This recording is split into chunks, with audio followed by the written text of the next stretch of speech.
حضرت والا کے واعظ میں ہے خود، فرمایا بھائی 3 عمل کر کر، ایک تو یہ ہے سنت کا عمل ہے، ایک تو بھائی صدقہ دے دو اور دعا کر لو، ڈاکٹر کے پاس جانے سے پہلے دعا بھی کر لو۔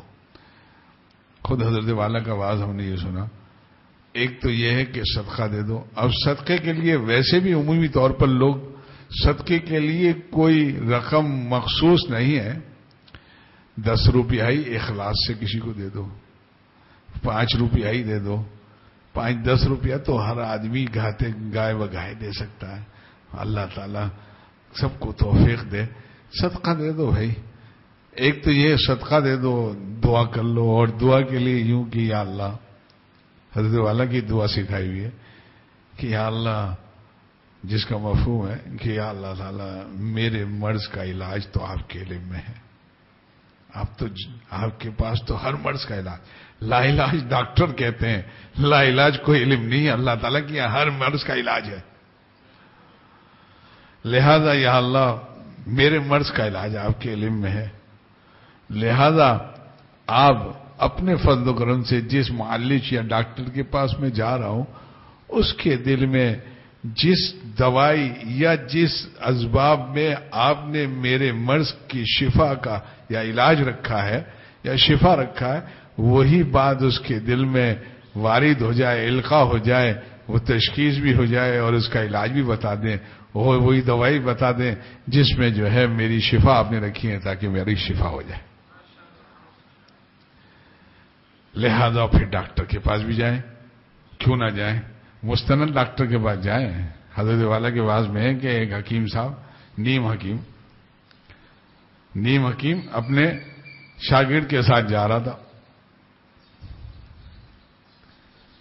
اور قبرستان راستے میں آیا، قبرستان میں آستین سے اپنا منہ چھپا رہا ہے۔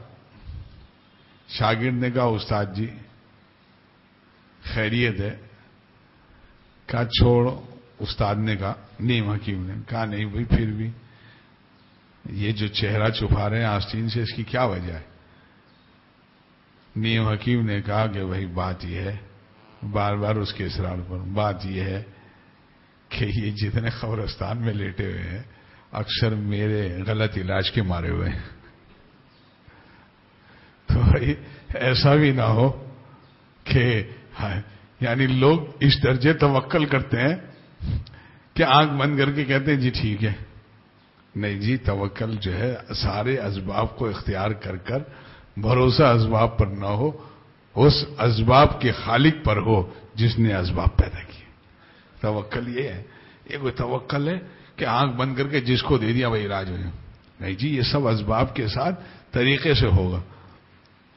ایسے ہی مولانا جلال الدین رومی رحمۃ اللہ علیہ، لیکن دعا کا بڑا اثر ہے، ہمیں دعا مانگنے نہیں آتی، پڑھنے آتی ہے۔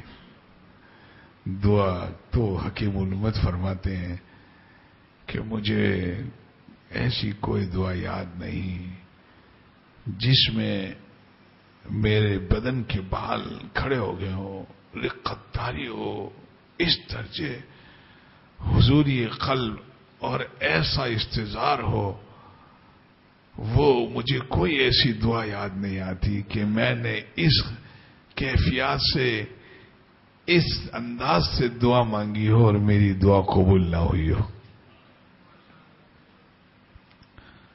ہم دعا مانگتے نہیں ہیں، ہم دعا پڑھتے ہیں۔ اول تو دعا مانگنے کا مزاج ہی نہیں رہا، اور مانگنے کی اگر کسی کو اس کی طرف توجہ ہے بھی تو مانگنا نہیں ہے، پڑھنا ہے۔ اور دوسرا یہ ہے کہ دوستو دعا کا تعلق کچھ اعمال سے بھی ہے۔ بہرحال میں نے عرض کیا اس واقعے سے، لیکن پھر بھی مانگتا رہے بھائی، مانگتا رہے۔ انسان ہے، کمزوری ہے، بشر ہے، شر لگا ہوا ہے، کہاں جائے گا؟ ان کے سوا کون ہے؟ وہی ہماری مدد کر سکتے ہیں، مشکلات کو حل کر سکتے ہیں، غم کو خوشی سے بدل سکتے ہیں،